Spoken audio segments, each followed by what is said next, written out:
Guérit TV Monde, c'est votre média, c'est votre canal. Ensemble, faisons grandir l'information libre et de proximité. Pour vos dons, soutiens ou accompagnements, vous pouvez le faire au plus 229 01 97 26 26 71 ou plus 229 01 49 04 04 04 ou sur le compte numéro 034 880 790 002 dans les livrets de Atlantic Bank Bénin. Toutes nos gratitudes. Guérit TV Monde, le leader des Web TV.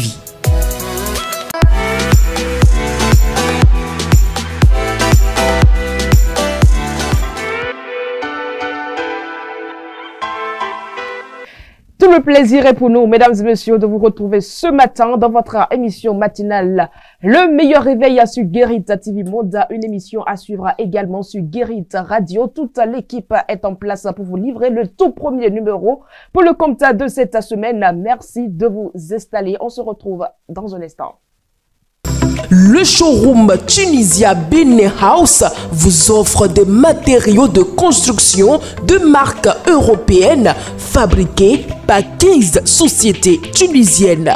Tunisia Benin House est situé à Cotonou, Kaboma, immeuble Amani. Pour tout renseignement, contactez le plus 229 01 21 31 61 58. Avec votre showroom Tunisia Benin House, proposez et construisez la maison de vos rêves à un prix imbattable. Et merci de nous retrouver, chers amis internautes. Bérangère Boléan est déjà sur ce plateau pour la toute première rubrique de votre émission, la revue des titres. Bérangère Boléan, bien le bonjour. Bonjour à vous, Latifat Korenou. Amis internautes, bien le bonjour. Nous démarrons la revue des titres de ce lundi par le quotidien La Nouvelle Tribune qui titre en sa manchette du jour « Rapport de la Banque mondiale sur la gouvernance économique. Le Bénin, modèle de croissance, mais des défis subsistent. » Le quotidien Matin Libre de ce matin titre « Élection générale de 2026 au Bénin, code électoral. Le Parlement de la CEDEAO interpellé s'exclame le quotidien Kobli grâce à leadership éclairé de l'honorable Jan Chatata, le bloc républicain accueille une trentaine de nouveaux militants, titre le quotidien L'Œil Bénin. Nous poursuivons par le quotidien, l'autre quotidien qui titre L'armée béninoise déjoue une attaque terroriste à Malanville.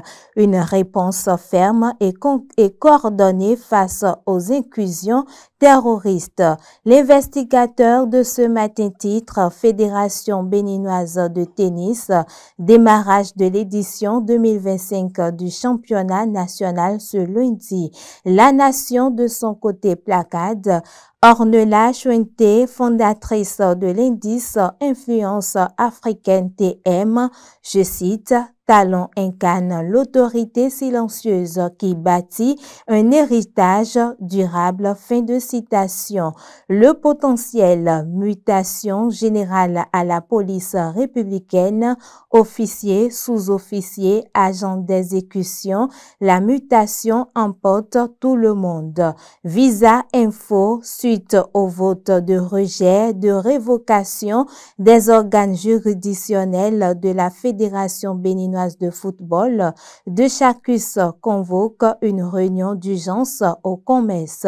Une lettre de la FIFA qui fait jaser, éviter simplement le scénario Wahala. Nous poursuivons par le quotidien La Boussole qui titre Réforme politique au Bénin, progrès affiché, démocratie contestée. Dynamisme Info, débat autour de l'autoparrainage, nécessité de saisir la Cour pour se donner toutes les assurances. Diakpata de ce matin titre Éducation, le calendrier scolaire 2025-2026 officiellement dévoilé. L'emblème du jour, mobilisation politique, Djogbenou, rouleur compresseur de l'UP Le Renouveau. Bénin intelligent, coopération Bénin-Japon, de nouvelles perspectives ouvertes à la TICAD 9. Les 4 vérités de ce matin titre, élection générale de 2026 au Bénin, le code électoral fait parler l'opposition. La tribune de la capitale de ce matin titre en sa manchette, révolution urbaine pour reconquérir territoire et espace de circulation piétonne. Le gouvernemental en redonne aux piétons le droit de circuler en toute sécurité. Et voilà, mesdames et messieurs, ce qu'il faut retenir de la revue des titres de ce matin, lundi 25 août 2025. Et nous poursuivons avec d'autres rubriques. Mesdames et messieurs, à présent, le bulletin d'information.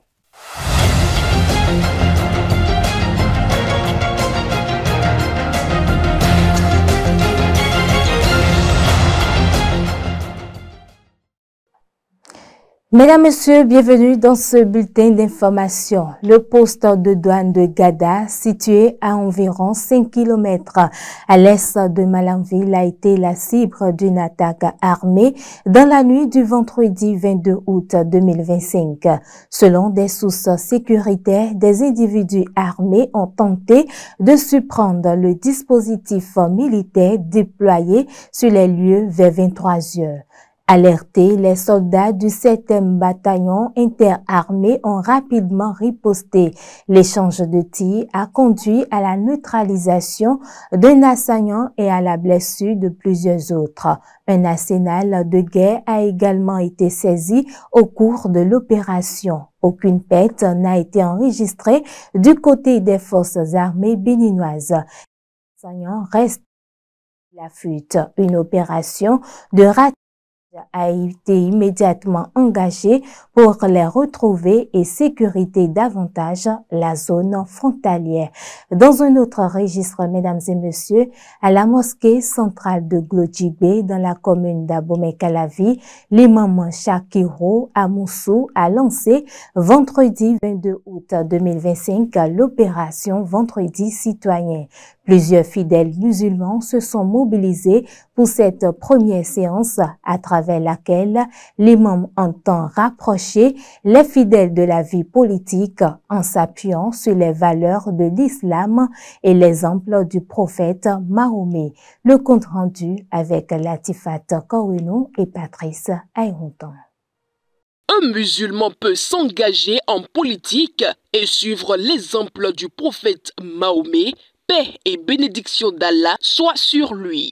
C'est cet enseignement que l'imam Shakirou Amoussou s'investit à inculquer dans la vie des fidèles musulmans. Ceci à travers l'opération Vendredi citoyen lancée officiellement ce vendredi 22 août 2025 à la mosquée centrale de Golodjibé dans la 6e circonscription électorale. Nombreux sont ces fidèles musulmans venus participer au tout premier numéro de cette initiative citoyenne. À partir de ses recherches et des versets coraniques, l'imam Shakirou Amoussou a rappelé aux fils et filles musulmans le sens et les valeurs que prône l'islam. L'islam n'est pas seulement un ensemble de rites ou de pratiques spirituelles. C'est un mode de vie complet qui régit la relation de l'homme avec son créateur, avec la société. Ainsi, le musulman doit être un facteur d'unité et non de l'acquisition. Le musulman doit être un facteur de la construction et non de la destruction. Le musulman doit être un facteur de bien et non de mal. Résolument engagé à enterrer les mythes qui égarent les musulmans de leur devoir politique depuis des années, l'organisateur de cette opération a partagé avec l'assistance l'enracinement de la politique dans la religion islamique. La politique en islam est la continuité des valeurs islamiques. Justice, concertation, shura, responsabilité et réforme.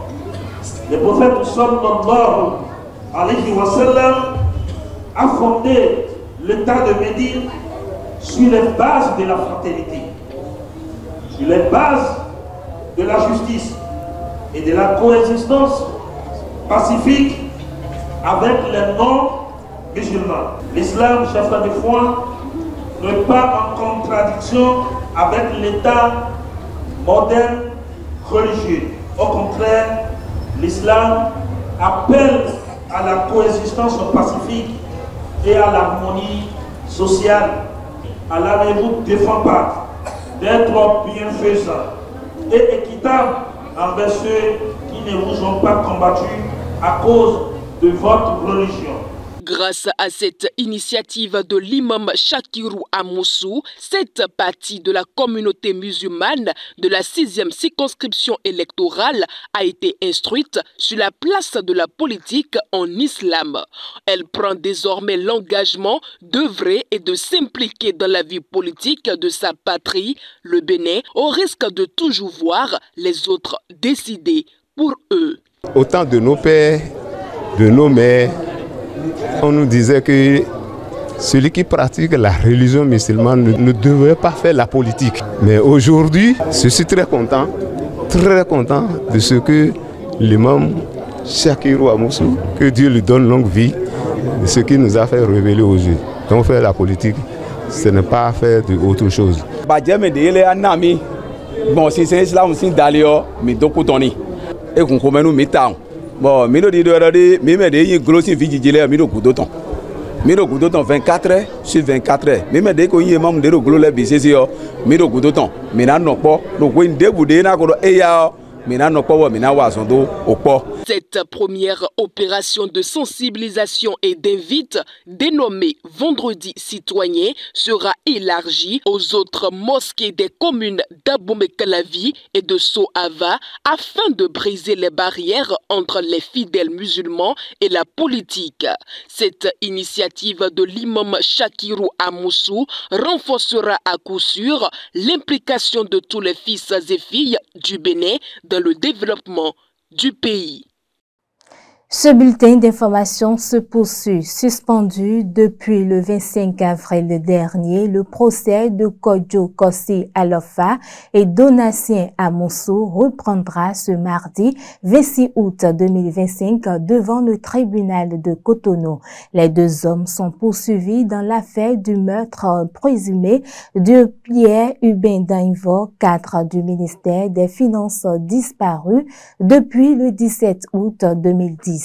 L'enquête ouverte à l'époque avait conduit à l'arrestation de deux accusés ainsi qu'à la découverte que la famille de la victime a toujours contesté comme étant celui de Dainvo.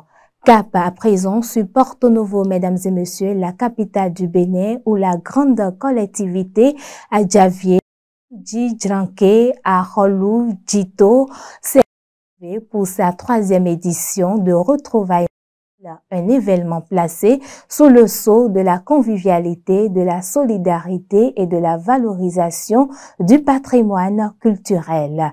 La marraine de cette célébration, Madame Annette Alancy, épouse Maroya, accompagnée de son époux, le consul honoraire du Bénin à Libreville, a marqué de son empreinte ce rendez-vous qui a rassemblé aussi bien des personnalités politiques que sociales. Retour sur cette grande fête familiale et culturelle dans ce reportage. Grande retrouvaille de la collectivité à Javier, Zodi Dranke à Roloudito d'ici et d'ailleurs à Porto Novo, la capitale du Bénin. Cet événement empreint de convivialité et de solidarité est à sa 3e édition.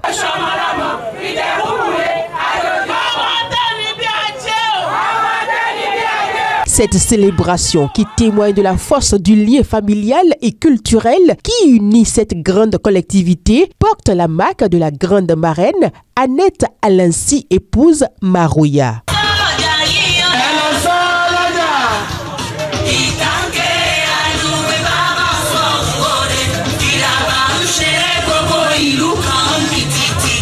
Cette rencontre annuelle a été l'occasion pour les filles et fils de la collectivité à Javier de se retrouver et de renforcer le lien. Je suis très content.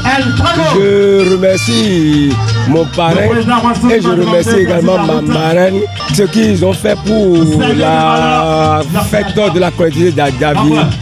Vraiment, en tant que président, je suis très content. La cérémonie organisée dans un cadre chaleureux, convivial, spontané et festif a été honorée par la présence de personnalités de renom, tant politique que sociale. Je constate avec plaisir que la fête est bien organisée et je remercie le consul et son épouse pour l'intérêt qu'ils accordent à cette fête annuelle. C'est une très belle initiative. C'est une très bonne organisation et c'est un événement que chacun doit s'approprier et le faire dans sa communauté et dans sa famille.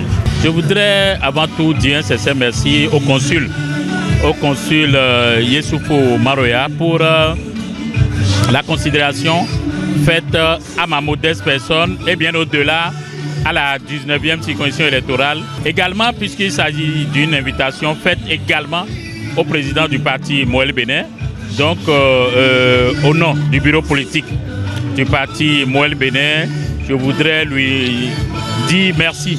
Merci pour la considération faite au parti des jeunes et des femmes. La marraine Annette Alensi, soutenue par son époux Dr Yessoufou Maroya, consul honoraire du Bénin à Libreville au Gabon, a réservé un accueil de qualité à ses invités, témoignant de l'importance que revêt cet événement pour la promotion de la culture et des valeurs familiales.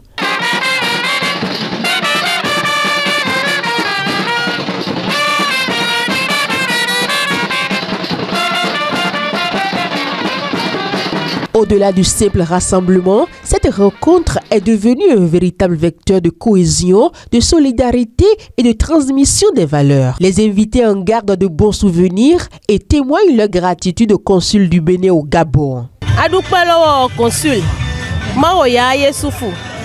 Et quand on chez on dit kan ìgbéga kan ní ìlú wa Àjàṣẹ́, ó jẹ́ kan tí a mọ̀ bẹ̀ àwọn àjọ bí gbogbo kan mọ̀ ṣe à chaque fois yóò jẹ́ kí ìlú náà kó ní ìlọsíwájú. J'irai à l'école du consul, je vais parler à lui et voir comment moi-même j'intègre un peu la dynamique pour que les familles se révèlent à nos amis, à nos proches, c'est important. C'est sa femme et sa femme est marraine. C'est normal que lui, le parrain, qui est le mari, soit présent. Et dès qu'il est présent, c'est normal que ses amis, comme nous autres, l'entourent pour que la fête soit belle. Si à des moments comme ça, qu'il n'y ait pas de grande figure, c'est pas normal. La présence du maire de Porte-Novo, Charlemagne Yankouti, à la tête d'une forte délégation, a apporté une touche particulière à l'événement. La présence de la délégation du maire de Porte-Novo. L'événement a connu également la présence du maire de Sakété, Nestor Idoou. Tel qu'ils ont pris les choses en main, c'est à apprécier. Lorsque nous servons la nation, nous servons notre communauté, nous ne devons pas oublier que nous venons d'une famille. Nous venons d'une famille et cette famille est ce que nous avons aussi de plus cher. La célébration s'est achevée dans une atmosphère de joie partagée, rythmée par des chants et danses traditionnelles. Un moment fort qui restera gravé dans les mémoires de tous les participants. Le rendez-vous est déjà pris pour l'année prochaine avec la promesse de poursuivre cette dynamique de fraternité, de solidarité et de valorisation du patrimoine culturel.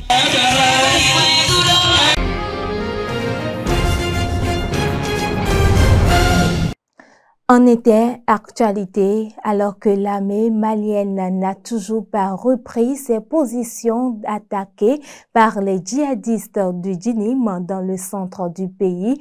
Mardi 19 août, les civils des villages alentours, eux aussi pris pour cible, continuent de fuir la zone. C'est notamment le cas des habitants de la localité de Farabougou qui a été incendié. Précision dans cet élément. Près d'une semaine après l'attaque de la localité de Farabougou et de plusieurs positions de l'armée malienne aux environs de Ségou, à environ 300 km au nord de Bamako, les djihadistes du djim règnent en maître absolu dans la région. Alors que dans plusieurs localités, les troupes régulières sont toujours aux abonnés absents, les civils pris de panique face à l'insécurité ont décidé de fuir. À pied ou à bord de charrettes surchargées, ils quittent notamment Farabougou et les villages environnants, à l'instar de cet homme joint par la rédaction de RFI. Je le cite, « Ma famille et moi avons dû nous réfugier à Degoufraï. Mardi, les groupes armés ont attaqué notre village. Si beaucoup sont morts, d'autres comme moi ont pu fuir. Ensuite, ils ont brûlé le village. Nous n'avons même pas pu enterrer les cadavres. » Raconte-t-il avant de poursuivre. Les municipalités qui nous accueillent ont trouvé des solutions pour ramener nos femmes et nos enfants auprès de nous. À Degoufraï, elles nous ont logés dans la cour de la mairie.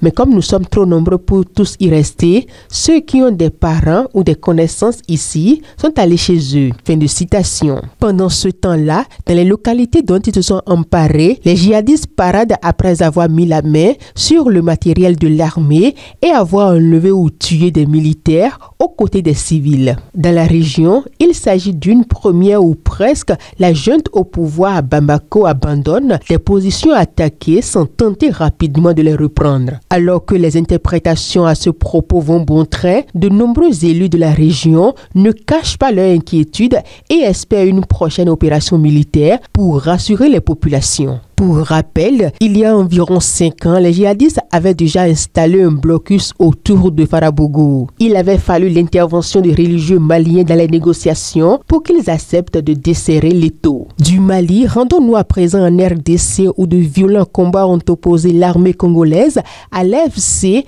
M23 au sud Kivu durant tout le week-end. Les affrontements se sont déroulés dans le territoire de Ouanga alors que les pourparlers de paix se poursuivent en ce moment même au Kata entre les autorités de Kinshasa et les groupes armés. Dans l'est de la RDC, de violents combats ont été signalés durant tout le week-end entre les rebelles de l'AFC M23 et l'armée congolaise appuyée par les Wazalando dans le territoire de Ouanga au sud Kivu. Ils ont provoqué un déplacement massif des populations. Pendant 48 heures, des accrochages d'une grande intensité ont notamment eu lieu dans 3 villages du secteur Ntomboué, selon l'administrateur du territoire de Mwanga. D'autres combats ont également été signalés un peu plus au nord, dans la région de Katasongwa, dans le territoire de Kalewe. Affrontements qui ont repris ce matin du lundi 25 août 2025 entre les rebelles de l'AFC M23 et les forces gouvernementales et leurs alliés dans plusieurs villages du territoire de Mwanga. Dans la journée du samedi 23,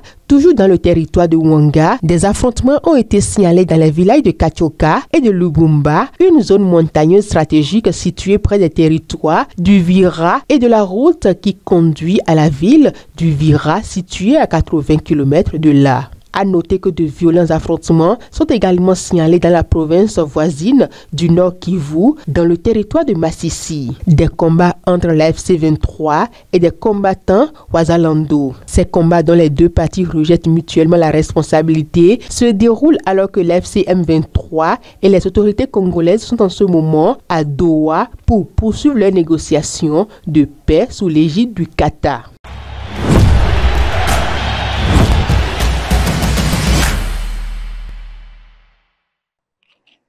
En nos sports, mesdames et messieurs, le Béninois Jean Dos Santos, surnommé The Black Panther, a réalisé un exploit historique au MMA à Conchou. Ce samedi 23 août 2025, le combattant du club Revioso MMA a remporté la toute première ceinture continentale des poids légers de la Conchou à Abuja. Dans un match revanche très attendu contre le Nigérian Djibril Inoua Baba qui l'avait précédemment vaincu, The Black Panther a réalisé un KO. époustouflant en seulement quelques secondes. Cette performance exceptionnelle prouve une fois de plus sa suprématie et son talent dans les arts martiaux mixtes. Cette victoire marque un moment historique pour le MMA béninois et fait la fierté de tout le pays. C'est tout pour ce bulletin d'information, amis internautes de Guérite TV Monde. Bien à vous, Bérangère Boléan. Mesdames et messieurs, nous poursuivons cette émission avec la météo du jour.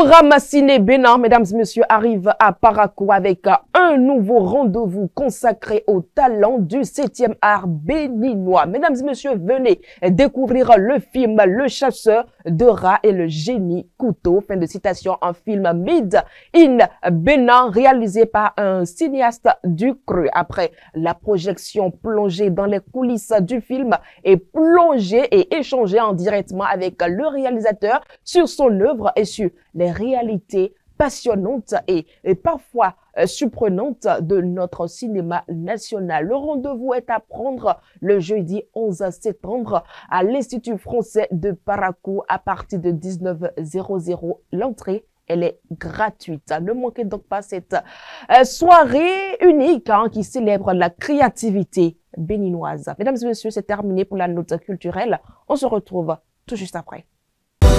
Vous organisez un mariage, un anniversaire, un baptême, un séminaire, un spectacle, un meeting politique ou tout autre événement, Guérite TV Monde vous propose un service de sonorisation professionnelle de meilleure qualité. Pour plus d'informations, contactez-nous au +229 91 19 10 10. Guérite TV Monde, le leader des Web TV.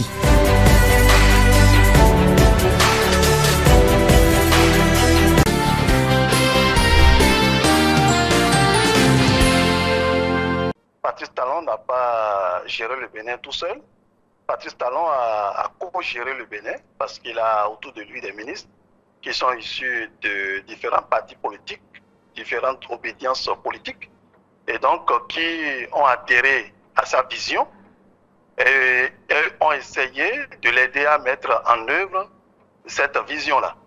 Et donc, c'est de toute évidence qu'en fin de mandat, le président de la République puisse rester dans cette dynamique, dans cette posture de voir ses œuvres se poursuivre. C'est-à-dire que ce qu'il croit comme conviction, il aurait aimé que les siens, ceux qui sont autour de lui, ceux qui l'ont compris, ceux qui l'ont côtoyé, ceux qui ont plus ou moins cerné sa manière de gouverner, donc que ceux-là puissent prendre le relais et poursuivre ses œuvres. C'est tant que la population est en phase avec cette dynamique-là, parce qu'il faut quand même reconnaître que le dernier mot revient à la population. Quand vous regardez dans la sous-région, c'est chose faite au Sénégal récemment. Macky Sall n'a pas souhaité que l'opposition prenne le pouvoir. Et donc, un peu partout, c'est la norme. Et chaque curé prêche pour sa paroisse. Et donc, n'allez pas lui demander de laisser comme ça la cour libre et de demander aux siens et aux autres partis de l'opposition qui ne partagent pas sa vision, mais de se lancer dans une guerre. Quand j'entre guillemets, bien sûr, ce combat politique, ne lui demandez pas de laisser la porte comme ça ouverte. Il aurait aimé que, comme je le disais, que le futur président de la République puisse émaner de son, comment on le dit, de de ceux-là qui l'ont côtoyé, qui ont travaillé avec lui, même si quelque part il annonce que ça pourrait être aussi quelqu'un qui est issu de l'autre camp, mais je vous l'avoue, ce sont toujours des déclarations politiques, mais très stratégiques. Patrice Talon a beau dire, il a même beau désigner celui-là, prédit que c'est lui, ça ne reste que les paroles du président de la République. Je vous le disais, en démocratie, on peut annoncer toutes ses ambitions, mais il reste que c'est le suffrage, ce sont les suffrages qui déterminent. Donc c'est une stratégie politique. Quand vous regardez les autres présidents de la République, ils l'ont fait peut-être pas de manière assez forte. Vous prenez le président Boni Yayi, il a, disons, visiblement montré qu'il ne voulait pas que le prochain président, c'est-à-dire celui qui allait le succéder en 2016, puisse provenir de notre camp, si ce n'est son camp. Et mais, vous voyez, la chose, ça se lie, disons, au cours, quelques mois avant les élections et au cours des campagnes. C'est là l'enjeu. L'enjeu, c'est à ce niveau-là. C'est-à-dire, si vous gérez, si vous ne savez pas gérer votre départ, vous risquez d'avoir quelqu'un que vous ne souhaitez pas. Et donc, quand vous prenez en 2011, 2016, les mouvanciers, ceux qui étaient avec le président Boni Yayi, auraient aimé que ce soit eux, mais tel que cela a été géré, ça a créé un peu de frustration au sein de l'équipe, au point où, peut-être que Boni Yayi n'aurait pas aimé que celui-là soit de son camp. On ne sait jamais. C'est la politique. Et donc, Patrice Talon peut toujours souhaiter que son successeur vienne de son camp, mais ça peut être autre chose. Parce que la stratégie politique n'est jamais bien cernée si ce n'est qu'après l'action qu'on pourrait interpréter et comprendre. Cette certitude, il faut la prendre avec beaucoup de réticence parce qu'il ne s'agira pas d'imposer. Parce que s'il s'agit d'imposer, on n'est plus en démocratie. Il s'agira de proposer, quitte aux populations de pouvoir, disons, faire leur diktat, puisque la démocratie, c'est la dictature de la majorité. Et donc, comment cela va se faire concrètement sur le terrain, il faut attendre de voir les mois à venir et puis les campagnes électorales pour voir quel va être le sort de cette volonté ou ce désir du président de la République. Après l'interview matinale de ce matin, mesdames et messieurs, nous allons retrouver à présent Anselme Oricha dans la revue de presse.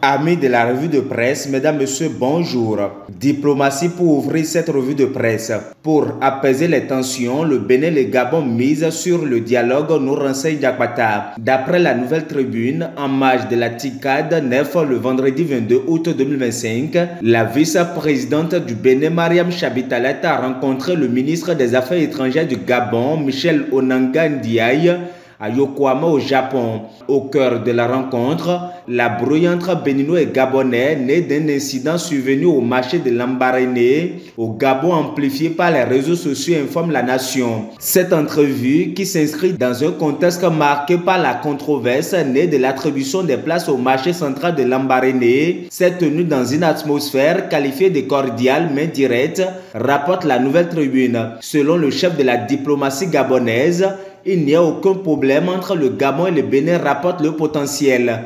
Le gouvernement gabonais souhaite l'apaisement. Michel Régi Onanga Mamadou Ndiaye l'a clairement notifié au cours de la rencontre, fait savoir le journal du service public La Nation. Il en est de même pour le Bénin, dont la grande préoccupation est la sécurité et le bien-être de ses citoyens au Gabon. Selon un communiqué publié à la fin de la rencontre, relayé par La Nation, les deux personnalités ont convenu de continuer à œuvrer ensemble pour le développement harmonieux et l'intégration entre les deux peuples frères. Tension entre Béninois et Gabonais, les autorités calment le jeu, conclut Bénin Intelligent. Dans la suite de cette revue de presse, le code électoral continue de faire parler l'opposition sur les 4 vérités. Selon le journal, le juriste consultant Adegbola, Franck Oké, a saisi le secrétaire général de l'OIF et le président du Parlement de la CEDEAO dénonçant des dispositions électorales controversées. Selon Matin Libre, qui a relayé l'intégralité de la lettre adressée au président du Parlement de la CEDEAO, le juriste Franck Oké pointe du doigt notamment l'augmentation du seuil de parrainage présidentiel à 15 75% des députés ou maires, ainsi que la règle des 20% de représentativité imposée aux partis pour obtenir des sièges, sauf pour les formations de la majorité présidentielle, bénéficiant selon lui d'un régime plus souple, ainsi que l'absence de garantie d'accès aux documents électoraux originaux, dont les procès-verbaux. Selon lui, ces mesures menacent l'équité du processus électoral et risquent d'aggraver les tensions politiques dans un contexte régional marqué par la montée du terrorisme.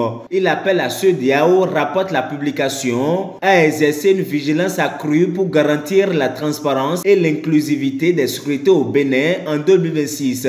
Et pendant qu'on y est, le bloc républicain lui renforce sa base pour les élections générales de 2026 dans la 3e circonscription électorale. Selon l'Œil du Bénin, le parti du Cheval Blanc Cabré a accueilli une trentaine de nouveaux adhérents dans la commune de Kobli le jeudi dernier. Et dans la même perspective, le ministre conseiller Rachidi Badamassi lui mise sur le sport pour fédérer la jeunesse autour du bloc républicain dans la commune de Parakou, rapporte toujours le même journal, c'est-à-dire l'Œil du Bénin. Selon l'apparition à la faveur de la grande finale du tournoi de la cité des Kobourous ce dimanche, dont il est le parrain, le ministre conseiller a profité de l'occasion pour mettre en garde les éventuels fauteurs de troubles et appeler l'ensemble de la classe politique à privilégier la paix et l'unité, parce que l'union et le vivre ensemble sont la meilleure voie qui conduit à la paix, a déclaré Rachidi Badamassi, invitant chaque acteur à œuvrer dans cette dynamique.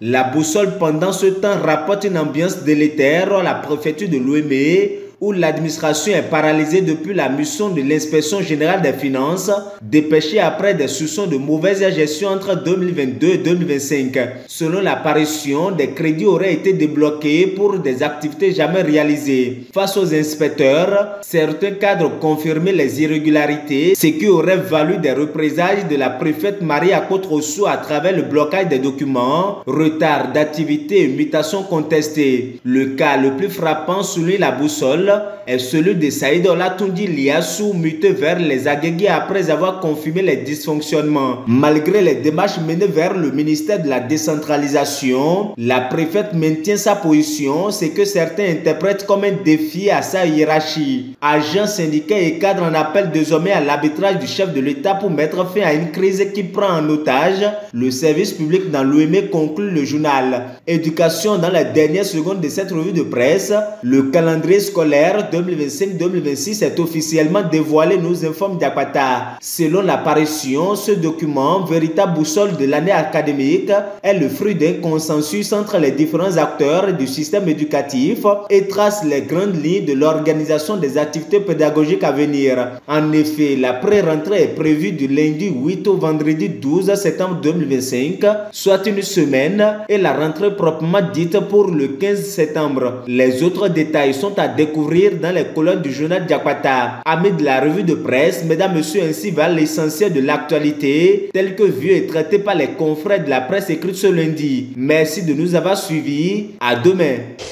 C'est donc la dernière manche de cette émission, mesdames et messieurs, avec la citation du jour que voici. Sachez qu'un pas que vous faites chaque jour vaut mieux qu'un grand saut jamais accompli.